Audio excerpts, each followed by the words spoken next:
बिस्मिल्लाहिर्रहमानिर्रहीम, अस्सलाम वालेकुम। आज की वीडियो में हम आपको जो न्यूरोलॉजिकल एग्जामिनेशन में हमारे कंपोनेंट्स रह गए हैं उसके बारे में डिस्कस करेंगे, जो कि है sensory examination and cerebellum examination. Let's talk about sensory examination. तो सेंसरी एग्जामिनेशन जब परफॉर्म आपने करना है तो उसके 5 कंपोनेंट्स हैं या 5 तरह के जो सेंसेशंस हैं वो आपने चेक करनी होती है। Number 1 is light touch, number 2 is crude touch, number 3 is temperature sensation, temperature cold और हॉट टेम्परेचर सेंस, और नंबर 4 इज प्रोप्रियोसेप्शन या जॉइंट पोजीशन सेंस उसको कह सकते हैं, and number 5 is vibration sense. So किसी भी पार्ट को एग्जामिन करना है, सेंसरी एग्जामिनेशन करना है, तो उसके लिए आपको पता होना चाहिए कि उसको नर्व सप्लाई कहां से आ रही है। So the nerves which is supplying a particular skin area that is called as dermatome. So dermatome को याद करना जो है दैट इज वेरी इंपॉर्टेंट कि किस तरह से आपको डर्माटोम का पता चल सके, और ताकि आपको पता चले कि यहाँ पर सेंसरी लॉस है तो इसका मतलब है कि दिस डर्माटोम इज इन्वॉल्व्ड और this level of spinal cord is involved. तो डर्माटोम याद करना बहुत ही आसान है, although it seems to be quite difficult, but आप मेरे साथ साथ चलेंगे तो आपको बहुत ही आसानी से इंशाल्लाह ये याद हो जाएगा। तो लेट्स स्टार्ट। सो आप कुछ मेरे साथ एक प्रैक्टिस करेंगे, छोटी सी एक्सरसाइज करेंगे, और at the end of that exercise आपको सारे डर्माटोम याद हो जाएंगे। तो अपनी फिंगर इस तरह से करें और इसको आपने फिंगर को जहां जहां मैं बताता जाता हूं वहां पर टच करना है। सो C1 and C2 nerve supply जो है वो किसी यानी कि ब्रेन इस बॉडी पार्ट को सप्लाई नहीं कर रही होती, तो हम उसको स्किप करते हैं। C3 जो है आपके बैक ऑफ नेक हेड का जो लोअर पार्ट है, ऑक्सीपिटल एरिया, वहां पर सप्लाई करती है। फिर उससे नीचे नेक का जो एरिया है that is C4, then C5 is the deltoid area. ठीक है जी, डेल्टॉइड एरिया को टच करें, दिस C5, देन थंब को टच करें तो दिस इज C6, फिर यहां पर आप टच करें दिस इज C7। ठीक है जी, between the 4th and 5th finger. फिर medial aspect of the arm is C8, nipple का जो एरिया है दैट इज T4। ठीक है जी, T4, तो उससे ऊपर T1, T2, T3 आ जाएगा। फिर उसके बाद आप ज़िफिस्टर्नम का जो area that is T7, thoracic 7, तो nipple T4, xiphisternum is T7, so in between there is T5 and T6। Umbilicus का जो एरिया दैट इज थोरैसिक 10, तो ज़िफिस्टर्नम और अम्बिलिकस के दरमियान T8 और T9 आ जाएगा। फिर इंग्वाइनल लिगामेंट का जो एरिया है this is L1, umbilicus is T10, उसके बाद T11, T12 और उसके बाद L1 आ जाएगा। फिर anterior aspect of the thigh is L2, medial aspect of the knee is L3, anterior aspect of the knee is L4, so dorsum of foot is L5, sole of foot के नीचे का हिस्सा that is S1, back of leg this is S2, perineal area is supplied by the S3 and S4। अब आप video pause करें और इस exercise को दोबारा करें ताकि आपको ये सारे डर्माटोम्स सारी बार के लिए याद हो जाए।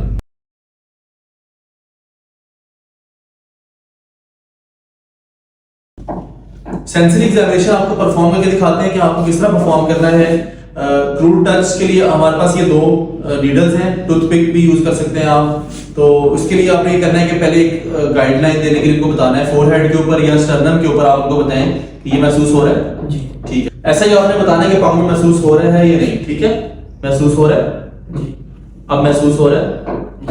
अच्छा, ये वाला और ये बराबर महसूस हो रहा है, ये वाला कम महसूस हो रहा है, ये और ये बराबर है या एक जैसा है या कम ज्यादा है, थोड़ा कम महसूस हो रहा है। तो अब पेशेंट, अगर कोई पेशेंट हमें बताता है कि यहाँ कम महसूस हो रहा है तो अब हम प्रॉक्सिमली मूव करते जाएंगे। ठीक है, अब बताएं ये और ये एक जैसा है, कम है, ठीक है, अब ये नॉर्मल है। ठीक है, इसी तरह से ऑपोजिट साइड पे भी हम ये चेक करेंगे और चेक करते करते इसको प्रॉक्सिमली मूव करते जाएंगे और मूव करते करते ऊपर आएंगे। अगर आपको प्रॉपर डर्माटोम्स चेक करने हैं, आपको लोकलाइज करना है, किसी लोकल कॉज आपको सस्पेक्ट कर रहे हैं, तो फिर आपको डर्माटोम्स वाइज चेक करना पड़ेगा।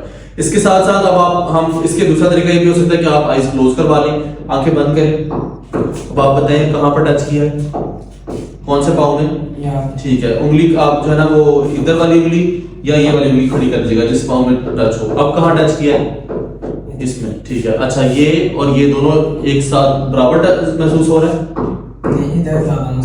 ठीक है। इसी तरह से हम जो है वो लाइट टच के लिए चेक करते हैं। तो लाइट टच के लिए हम एक कॉटन लेंगे, कॉटन को जो है वो इस तरह से रोल करके और पेशेंट से पूछेंगे कि आपको कहीं महसूस हुआ, कोई चीज टच हुई, महसूस हो रही? नहीं। अब महसूस हो रही? नहीं। यहाँ पर अब मसल से ठीक। जैसे आपने सेंसेशन, आपने crude touch, light touch check कर लिया है, अगर उसमें कुछ इंपेयरमेंट मिल रही है तो फिर आप टेम्परेचर सेंसर चेक कर सकते हैं। उसके लिए एक मेटालिक स्केल होना चाहिए, कोई भी मेटल ऑब्जेक्ट, जिस तरह की कीज हैं, तो अब इससे मैं चेक करके इनको बताता हूँ कि यहाँ पर हम टच करेंगे तो ये आपको ठंडा ठंडा महसूस हो रहा है जी, यहाँ पर जी। तो ये इस तरह से मेटालिक ऑब्जेक्ट यूजुअली थोड़ा सा उसका टेम्परेचर कोल्ड होता है, तो उससे आप जो है वो सेंस टेम्परेचर सेंस चेक कर सकते हैं। बेसिकली कांसेप्ट ये है कि आपने डिजिटल पार्ट के ऊपर सेंसेशन चेक करनी है या जॉइंट पोजीशन, वाइब्रेशन चेक करनी है। अगर वहां पर नॉर्मल है तो वी एक्सपेक्ट के प्रॉक्सिमल पार्ट पे भी नॉर्मल होगी, ठीक है।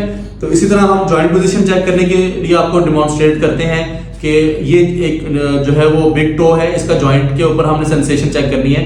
देखिए आप जरा ये ऊपर देखिएगा, ये अंगूठा ऊपर है, अभी नीचे है, ठीक है। अब आप आंखें बंद कर लें, अब बताइएगा कि अंगूठा ऊपर है या नीचे? नीचे। अब कहाँ है? ऊपर। अब कहाँ है? ऊपर। ठीक है। अब हमने इसको इस तरह से होल्ड किया और थंब को लाइटली ऊपर और नीचे मूव करना है, ठीक है। तो ये this is called as proprioception, जो कि यहाँ पर इंटैक्ट है। अगर यहाँ पर इंपेयर्ड मिलेगी तो हम प्रॉक्सिमली भी चेक करेंगे। इसी तरह अपर लिम्स में भी हम थंब के ऊपर ये इस तरह से चेक कर सकते हैं।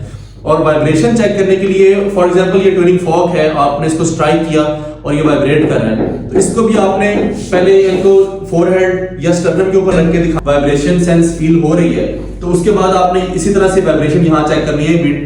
बोनी प्रोमिनेंस के ऊपर यहाँ रखना है ट्यूनिंग फॉर्क और पेशेंट से पूछना है कि आपको वाइब्रेशन फील हो रही है। अगर फील हो रही है तो वेल एंड गुड, अगर नहीं फील हो रही या कम फील हो रही है तो फिर आपने प्रॉक्सिमल पार्ट के ऊपर चेक करनी है। यहाँ पर मीडियल मेलुलस के ऊपर चेक करें। अगर यहाँ पर भी इंपेयर्ड है तो फिर आप मीडियल एस्पेक्ट ऑफ द नी के ऊपर चेक करें। अगर यहाँ इंपेयर्ड है तो फिर और प्रॉक्सिमल जाना पड़ेगा, एंटीरियर सुपीरियर इलिक जो क्रेस्ट है वहां पर आपने चेक करना होगा। तो इस तरह से आप जो है वो जॉइंट पोजीशन और वाइब्रेशन सेंस चेक करते हैं।